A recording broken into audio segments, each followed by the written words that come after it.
from Somerville. My guest today is the one. You know, it's funny. I was gonna call you. You truly, I love you, but I can't say this because I just started taping these, and I realized the first 2 or 3 episodes I was re-listening to, and I called my guest my favorite person on the planet. All 3 of them, like, you are my favorite person on the planet. So and then the next episode, you're my favorite person. Oh wow. Okay. So I cannot say that about you. Not that it wouldn't be true, but I'm. Maybe I could be your arch nemesis. What if we did that? This I mean, I could be the only arch nemesis. That would make me feel special. That actually, I don't think I never thought I had an arch nemesis. You want to be my arch Why nemesis? not? All Let's right. do this. I mean, we'll have to work on the enmity between us. I was gonna say, I don't know. I like everything about you. Well, you know, I enjoy being with you constantly. Well, I don't think we're together enough.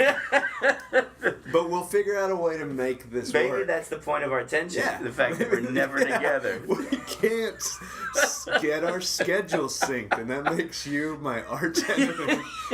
My guest today is my arch nemesis, Woo. Jason Salmon. Oh, he pronounces my name correct. Spelled like the fish salmon, but do not say that to him. 'cause No, we are a fancy folk in my family. so you must constantly get that. You might, and people. I do. just- Well, yeah. It's that is actually the best version of incorrect pronunciation, because Salmon. it is a correct pronunciation of the word. Right. That's So how at least that I get. Some people will. You know, I love how you won't even say it. You won't even. Slimon, Silman. Sometimes I get completely different. I've gotten Wilson before. I did, you know.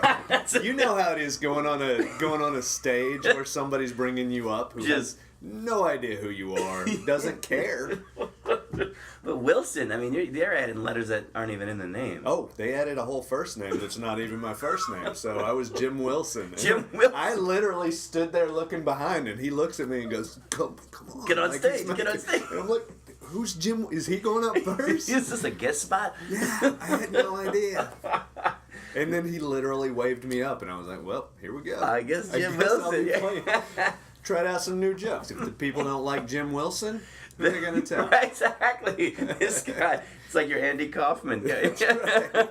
Oh, it was a whole thing. Well, Jason, as you probably can tell by now, does stand-up comedy, I but do. not the reason you are here. I have labeled you this. I try to find interesting, fun things about people and bring them in, and I feel like everyone does. Oh, comedy. Let's talk about comedy. But there's a lot of those podcasts. I'm trying to go unique angles about people who do different things, and you are. I've labeled you commercial actor. That is Commercial actor. That is yeah. what you are for the next 30 minutes. All right, that's fair. A That's commercial fair. actor. That's fair. And it is fair because Jason, for our listeners, is a wildly successful. Can I say that? Yeah, I mean, well, I've been able to pay all my bills with that Which is a success for several years now. as so. a commercial actor. Yeah. Well, let's start from the beginning. Originally from Texas. Originally from Texas. Born yeah. and raised where? Tell us a little about childhood. Born and raised around Dallas, Texas, small town called Allen, and grew up with the town. So, you know, by the time I could... How big? It was... Here was... When I was young, I wasn't allowed to cross Main Street to go to the one grocery store in town. By the time I could drive, there was a Walmart downtown. The grocery store had burned down, probably for insurance money, because there was no way it was going to keep up with the Winn-Dixies and Brookshires, which was a huge step up, despite the fact that most of your listeners will have never heard of those grocery store chains. But this one dude right now is so excited. He's Some like, guy I going, know this. "Yes, I know that this is, that's the one." So no, I mean, you say grew up with the town. Literally, the town was nothing when you were born. The town was mostly rural when I was born, and it is the largest 6A school in the state of Texas currently. 6A. 6A football division. I mean, that's how they. Yeah, I was gonna say that sounds like they a graduated somewhere in the neighborhood of 3,000 kids this year. wow. And what about you when you were there? 350.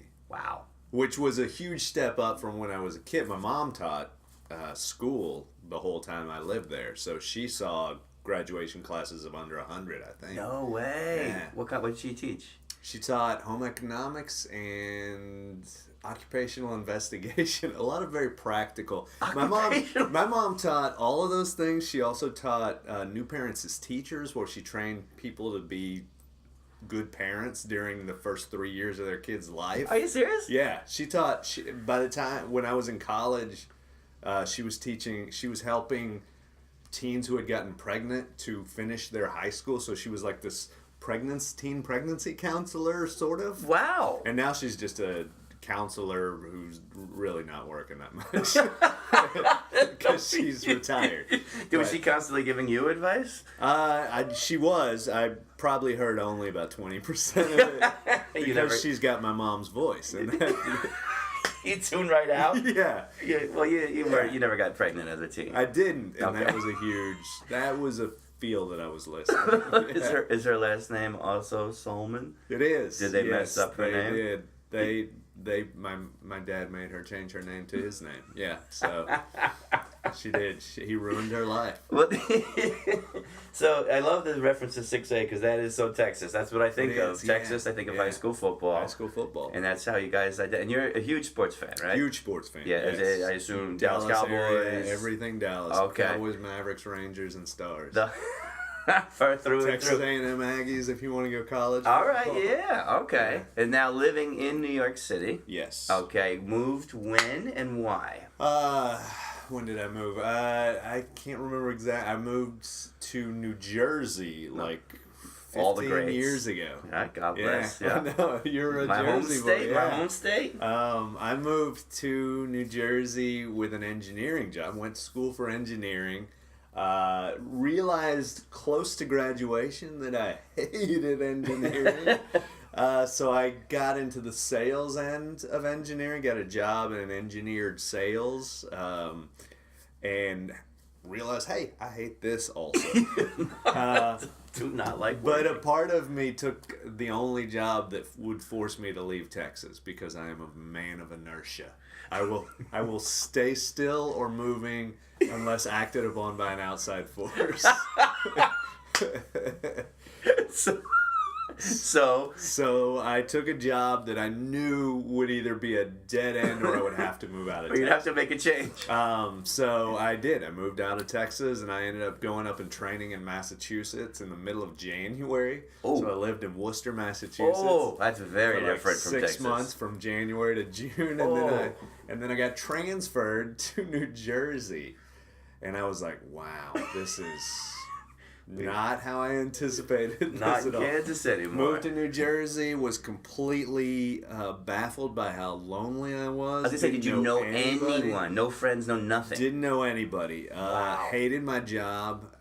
Had a home office and a car and everything. So it was all it was all me. I wasn't going to an office, so I didn't have a natural social order going on at all. Right. So I started taking acting classes in New York City to meet women. To meet women. Yes. I love it. And it worked. But I also thought, I like this more. This is better. And so thus started the new trajectory of my life. So you're an engineer who starts taking acting classes just to meet women. Yes. And then Yeah. all of a sudden you're like, hey, I'm like, this is sort of fun. I- I'm not bad at this. I'm not.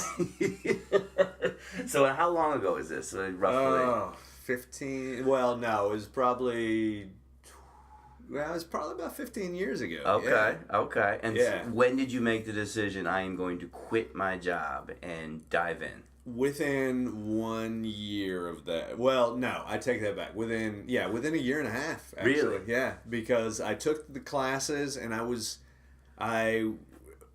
doing okay in the classes, so I thought I should audition for something. I've never auditioned for anything that wasn't church or school related. Right.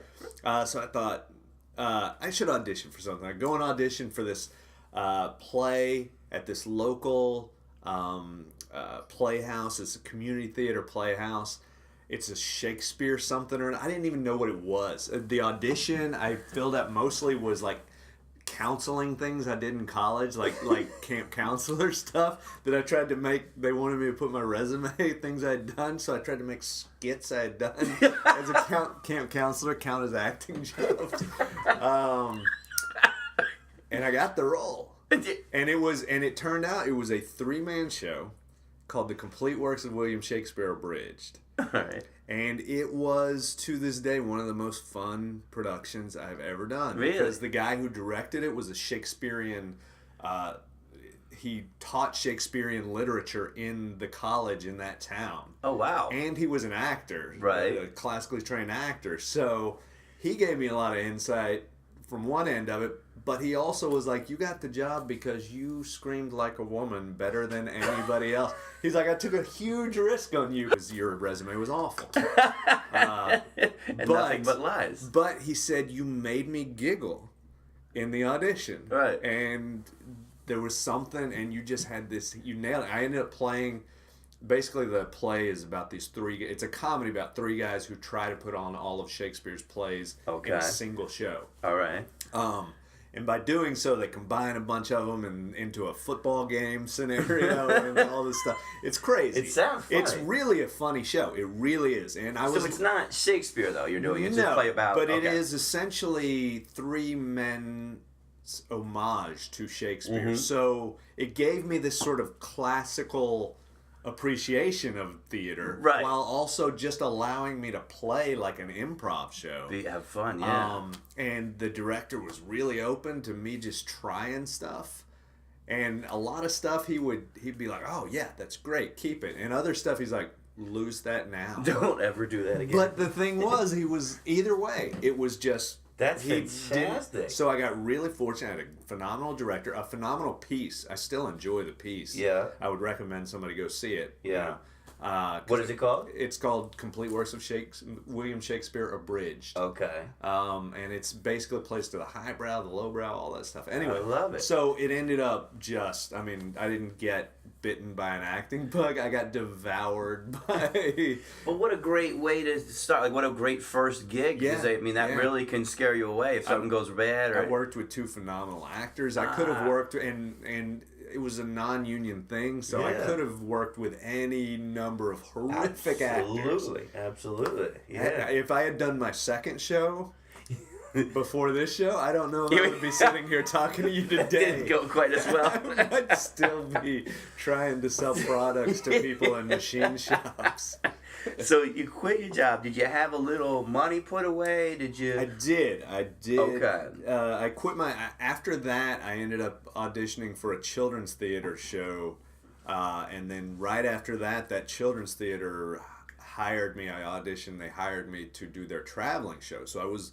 on my third show, I was becoming a paid actor. Oh, wow. And so I was like, all right, I'm starting to make money with this. I'm just going to sort of coast out the rest of my time in this job. Because I was like, I'm going to see how long I can get away with not doing a thing. Not doing a thing. And so for about 4 months, I just saved money from that job.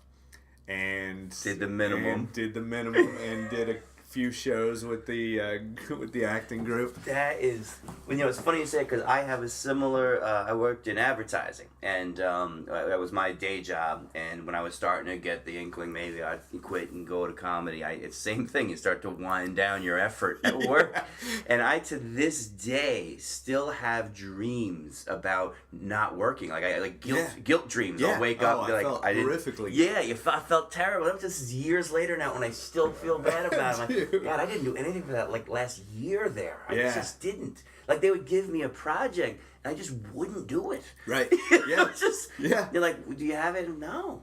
I'm going to lunch. It's just, man's gotta eat. The one saving grace. Revisit. I was good at office terms. I'll circle back, end of day. Yeah. I'm in the weeds. Like, I used to say just these things. Synergy? Did you use synergy? Oh, synergy. Yeah, really was, yeah. Anyway. Mine helped that I hated my boss. So the meal that he treated me to as he fired me, but... Did you get fired? Oh, yeah. Oh, you got fired? You didn't even leave? But even in getting fired, I'm like, look, I said, I just need some time to look for, a new thing. And I wasn't going to look for a new thing. What, they fired you? They fired me, yeah. And he's like, we're gonna have to let you go. I mean, he fired me just because everything I did he wanted me to play golf all the time, which is great if you feel like that's a thing that I don't just want people. I don't feel right having somebody buy something from me because they like playing golf with me. Right. I'm like, I'm sorry, that doesn't compute in my brain. He's like, you need to take golf lessons, get better, and do this. I'm like, I don't want to. I'm like, I just want to play golf and have fun. Have enjoyment. Yeah. And now you make a living hawking products on television. I do. Products you probably never use. Yeah, absolutely. No, you are a commercial actor and a very successful one. And what was your first commercial? How'd you get into it? Tell us about the process. My first commercial was a product that I never used, but was huge. Budweiser. Oh my goodness! My very first commercial that I got cast in, also without a mustache. That was my first commercial. Is that right? Yeah. This is for our listeners. Jason, for as long as I've known him, has had a mustache. Just an awesome, great. He does a joke about being a train conductor. Or is that right? Yeah. That was. You know, it's funny. That was a one night joke. Because way! I dressed up in a 3-piece suit for that gala that we were doing. That's hysterical. And I said I commented because some of the people didn't dress up as much, right. And all the comics were all in like shirts and ties, right. And so because I was hosting, I made a comment that I see some of you didn't dress up, and those who did, some of them look good, and some of them, like me, look like railroad speculators from the 1820s. Railroad speculators. It's to this day my favorite joke. I didn't realize it was even that it was off the cuff. I didn't realize that was an improv joke. I thought it was your actual bit. That's hysterical. The rest of your material, not so much. No, I know it. That's Please, I'm much more likable if you don't listen to the words I say. So Budweiser, that's a heck of a way to kick off a career. Yeah. What was it? Can you tell us what we were doing? What were you doing? What it was this was when my agent wasn't sure if I was a good-looking guy or the comic relief. Okay. And I think she would send me out for both of those jobs periodically. Right. So the great thing about Budweiser is they sort of need somebody who's an in-betweener like that. Right. So like sometimes I would go to these auditions and there would be all these Abercrombie and Fitch models, and I'd be looking at other guys going, I want him to get it. Right. That's how beautiful he is. The world needs to see his face. That man is gorgeous. I know it. This is only in the way. Like I think I went in for some auditions. It was like, I just want to really give a good intro to the guy coming in after me. I felt like that was the most productive. You're the opening act for this next guy. This next guy, you're gonna love him. So it is funny when you sit in those audition rooms, though, isn't it? Sometimes you're like, how does my agent see me? And then you look around at the people and you're like, oh, is this how? And I inevitably go for like the beer drinking best friend. That's usually what I'm in that. And you see these other guys. I'm like, is this how the world sees me? Like, is this? And the answer is yes. Yeah. Well, the weird thing is, this was 10 years ago, and I still was trying to figure out who I was. Yeah. Not only how they saw me, but part of me thought, I'm a handsome dude. And part of me was like, I'm the funniest guy ever. And by the way, neither one of those parts was right. Neither is true. Both of those were highly delusional. So weirdly enough, this Budweiser commercial was perfect because I was supposed to play a college guy, and we were going over to Europe. And we were just going to party the whole time we were there. And it was a Budweiser True. Remember the True campaign where they would say like what the real thing is? Right. So they flew us to Prague. So my first commercial that I ever booked was Budweiser. We got flown to Prague first class. And the whole idea of the commercial was that we go to Europe, but we spend the entire time in clubs with all these beautiful women. So that's the three things.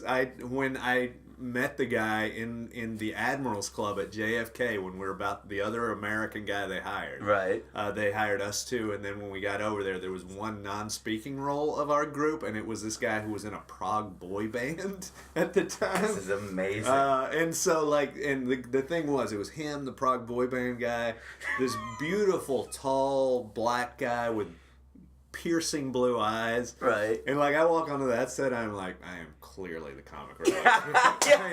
There are times when you're like, I might be the lead. Nope. No. I am the jokester. I am the best friend. The pun master. Yes. Pun master. Well, what was the other American dude that you went over with? What was he? Is he a good looking dude? Was he? He was really good looking. Yeah, good looking tall black guy. I got it. Oh, that was okay. That was the tall black guy. Yeah, I love it. But when I met him in the Admirals Club, I looked him dead in the eyes and I said, I don't know how many commercials you've done. This is my first. Oh. I said, but this may be the best I ever do.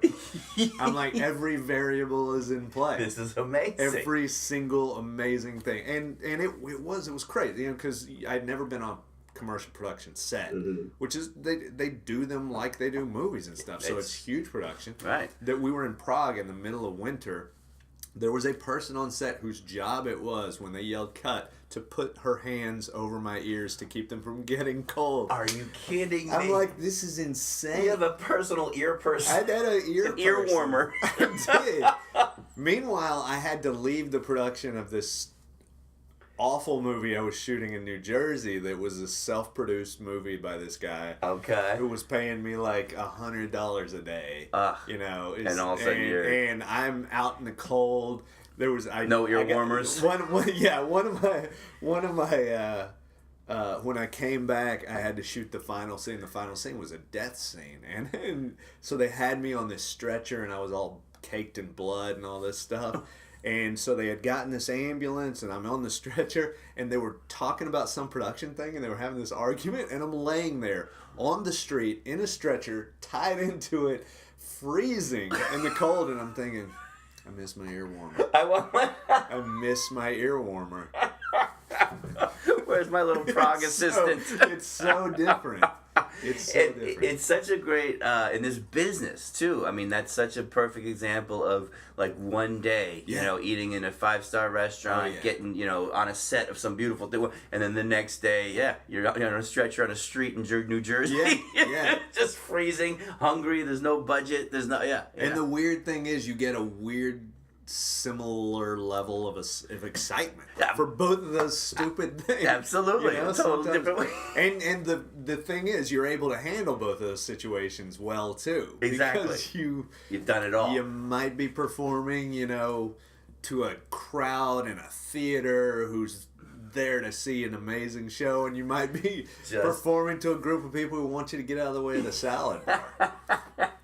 And I think, honestly, as stand-up comedians, we are particularly wired to accept all things that come at us, because we've stood on crates. I've performed on a bar. I literally went to a gig once, and there was no stage. I said, no, stand on the bar and tell jokes. I was standing on a bar in the middle of Pennsylvania, some roadside bar. But I mean, so I think we're just, okay, that's today's gig, Mr. Microphone. And I laugh not because it's a weird thing to me. I laugh because that makes total sense to me. And it shouldn't. Exactly. As a reasonable human being, it should baffle me. But Who it does doesn't. this? It doesn't baffle me at all. You guys gonna turn off the televisions while I perform? No, it's the playoffs. Yeah, absolutely. Well, I'll keep you posted. Just face me. I'll try to keep it down. I'll try to make sure I don't disturb the pool players in the back. So since then, the commercial world is interesting. I dabbled in it. Never had a lot of great success, but when you start out, you go out on calls and all that stuff.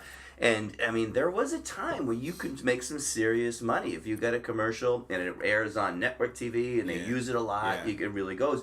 And since the internet and since everything else, that's starting to dwindle. You get a campaign, you don't necessarily. The interesting thing is you have no idea how much you're going to make. You might get paid to shoot that day, and the thing never airs. Right. Or it may air for the next 5 years. And when I first started, I booked a commercial. I was the Royal Caribbean guy. And, all right. Yeah, and we went to this campaign, this audition, and I was like, this is fun. You're so young and new, you don't know what the hell you're doing. And I was like, well, this sounds like an interesting thing. I wound up booking it, and I was sitting with the director. We went down to the Caribbean to shoot this thing, which was very cool. And I'm sitting there with this director at dinner the night before we start, and I was just so cocky and excited. It's like, so what was it about me? Was it my delivery? I was dying to know what was. I dread the answer. And he just goes, "Oh, you by far were not the best performer." And I was like, "No, wait, haha, what do you mean?" He's like, "Oh no, I had to go for a week to the Caribbean with someone, and you seemed like you weren't going to be a pain in the ass." Nice. And I was like, but I mean, he's like, "Oh no, there's 4 guys who were definitely better than you." That was, and ever since then, I was like, "I guess I will stay humble." He's like, "Yeah, no, I didn't need a brain surgeon here. I just needed someone who could not be a pain." But you know what's interesting is on the way from the airport to the fitting, from the hotel to the fitting in Prague, when I was there, the guy told me that they literally flipped a coin. Stop it. And that's how I got the job. Yeah. It's unbelievable, isn't it? And then this last one, part of, this last one, I did one for Toyota. And they had asked this director who had worked with me before. And he sold me on my likability. He says he's a likable guy. He's just likable. And if you look at my card, I literally have that on the back of my card. It says likable. Likable, Jason, and the spelling of your name, correct? Yes, it does. How to pronounce it? Also phonetically, it also has a Better Call Salmon logo. His business card is going to be just full by the as you progress in life. It's just here's the cliff notes to who I am. Right. It's going to be a short bio. But you've kept going, which is great. As I said, like commercials in general, I feel like it's just like as I was phasing out of the commercial world, or the commercial world phased me out. I should more appropriately, as the commercial world said, we no longer need you. But I felt like I was going out less anyway, and there was fewer things. But you're busy consistently, right? Yeah, it's been pretty good for the last few years. Yeah, not easy to do. Only on camera or voice as well? A little bit of both. Because you have a nice, great voice. Yeah, you know what's terrible though is that on your business card? The problem about a great voice is a great voice to a normal person versus a great voice in a voiceover room is a different world. I walk into commercials and I just hear guys talking like this. It's like I just did this. I was just like, what am I doing here? That's a voice. Yeah. And there are other voiceover jobs I'll go in and I'm like, oh, that's Tom Wopat, and that's the guy from the night after. And that's the guy. Right. It's just like there's so many. You're like, these guys were heroes of mine. Yes. And now I'm up against them because my voice tenor is. Again, I'd like to introduce this next guy. This is Tom Wopat. Yeah. You might know him from the least racist use of the Confederate flag. The middle. So what is next? What from here? Where does it all go? Because you and I are fellow comedians. Always looking. I love watching you on social media because you're always up to something. You're always talking podcast. What's next? What is the big picture move for Jason Salmon? Well, it's I always go back to the drawing board at the beginning of the year, and I sort of try to figure out what I want to do. There's going to be some political stuff going on. Really? Not highly political, because I think what I bring to the table, being from Texas, which is a guns drawn style state, and living in a much more liberal New York City, I think I'm gonna play with some stuff, either video wise or podcast wise, that play both ends of the spectrum, because I think there's a lot of people in the middle, and there's a lot of loud people on the ends. That's interesting. That's interesting. And everybody hears these loud people on the ends, but I think there's a huge swath of people that really get along if they're just put in a room with other reasonable people and no pundits. Yes. So I think that there's going to be some of that, but very cool. Yeah. I've got some stuff. I'm still going to release cowboy videos.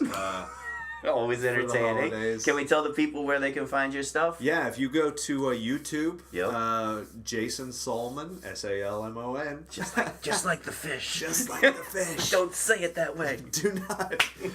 You can say it however you want, as long as you spell it correctly. Spell it correct. To be fair, if you spell it correctly, I don't care how you say it. We'll figure that out if I ever get to a point where people vocalizing my name is important. Well, man, thank you so much for coming by. It was a thrill. Two of us are always busy and always traveling, so it was great to see you. Getting you to come was a treat for me, and here's to a great new year. Hey, thanks so much for listening to Greetings from Somerville. Please subscribe, rate, and review us on iTunes, and listen to all 3 of my stand-up comedy albums for free on Spotify, Pandora, and SiriusXM. I'm Michael Somerville. Have a great day. Greetings from